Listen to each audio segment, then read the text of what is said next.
The Amazon is the world's largest tropical forest, harboring millions of species. Deforestation there has dropped significantly over the last 5 years. More law enforcement alongside the global recession has probably been the cause. But forest loss in the Amazon is still a problem.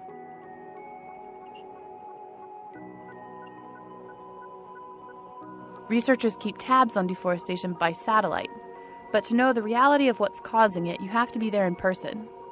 That was the motivation behind researcher Robert Walker's recent Amazon adventure.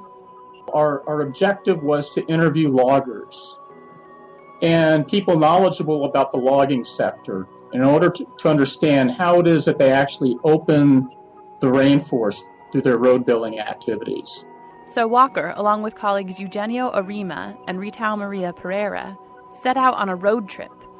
They started at São Felix do Xingu, then flew to Santarém, and drove west along the Trans-Amazon Highway, which isn't like any highway most of us would picture.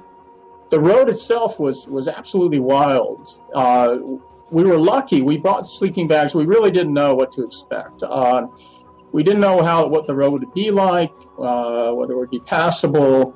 And in fact, the last leg was nearly impassable from Humaitá to Labria. It was so wet. It was 200 kilometers. We didn't see a single vehicle on the road except the road maintenance crews. And that no one's on the road. It's empty, and there are a lot of jaguars there. So if you get stuck in the road, you have to sleep with all your windows up, or a cat is going to cause you problems. They drove 900 miles west in a rented Jeep from Santarém to Labria, a trip which took them 9 days. The whole trip along the side of the road, it was just forest after mile upon mile upon mile of forest. On the western Trans-Amazon, it is literally a corridor of green forest the entire road. Though they didn't get to interview any loggers, they talked with people all along the way.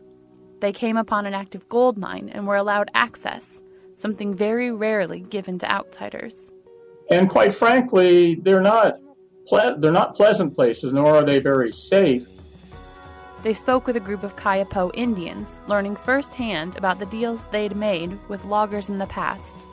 A lot of the logging that had occurred in the region had occurred on their historic territories. And in a close-up wildlife encounter, they stumbled upon what Walker calls a macaw city. It was just one of those magical nature moments that I hadn't had since I was maybe 10 years old. In the end, they found what is probably the logging frontier in Brazil, where logging, both legal and illegal, is now concentrated. On the way to the villa, you have to cross a river. It's the Aripuanã. We observed logging trucks coming from Vila Santo Antônio do Matupi, which is just to the west. And they were big trucks, Mercedes-Benz trucks. They call them Romeo and Juliet trucks. They have two cabins, or two beds, I should say, and they were stacked with sawn wood, and they were coming one after the other. With this knowledge, on their next trip, the team hopes to focus their investigation on logging in the villa, if possible. But Walker and company also learned that it's not just logging that threatens these ecosystems. The pattern of roads they'd seen from satellite imagery had led them to believe it was logging that was fragmenting the forest and sprawling into virgin land. You get these very disorganized, we call it dendritic fragmentation. They're basically spidery networks of lines on the satellite images. It turns out this kind of development was also being produced by settlers, ranchers, even local governments. These groups haven't gotten much attention in past conservation efforts, but they could better protect the forest if they built roads and farms in a more orderly pattern.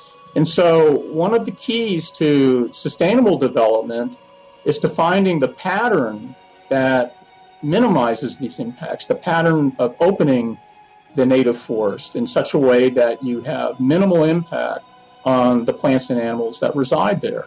One of the patterns we believe is potentially sustainable in this regard is fishbone. They call it fishbone fragmentation, and that's, I don't know if there's